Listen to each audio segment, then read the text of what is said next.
হাম একটি অত্যন্ত সংক্রামক ভাইরাসজনিত রোগ, যা মূলত শিশুদের মধ্যে বেশি দেখা গেলেও টিকা না নেওয়া যে কোনো বয়সের মানুষ এতে আক্রান্ত হতে পারে।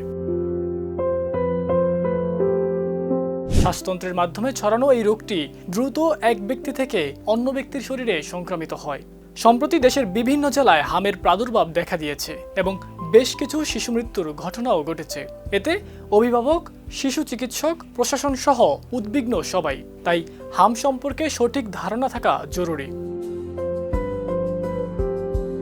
আপনার সন্তান হামে আক্রান্ত হলে বুঝবেন কিভাবে? হাম মূলত রুবেলা নামের এক অতি সংক্রামক ভাইরাস দ্বারা সংক্রমিত রোগ।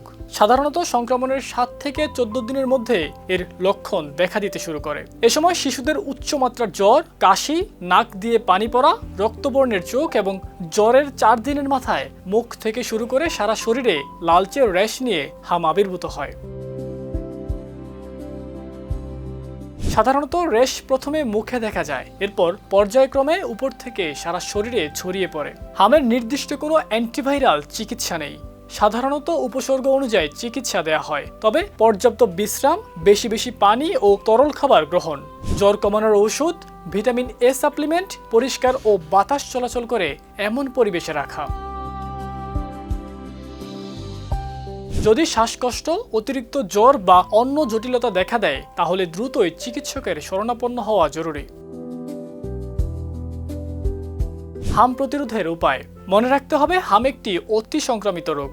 তাই সংক্রামিত শিশুর শরণাপন্নে অন্য শিশুদের সতর্কতা অবলম্বন করতে হবে। সেই সাথে হাম প্রতিরোধের সবচেয়ে কার্যকর উপায় হলো টিকাদান।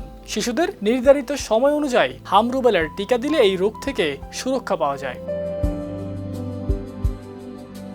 পাশাপাশি আক্রান্ত শিশুকে আলাদা রাখা ও স্বাস্থ্যবিধি মেনে চলাও সংক্রমণ কমাতে সাহায্য করে।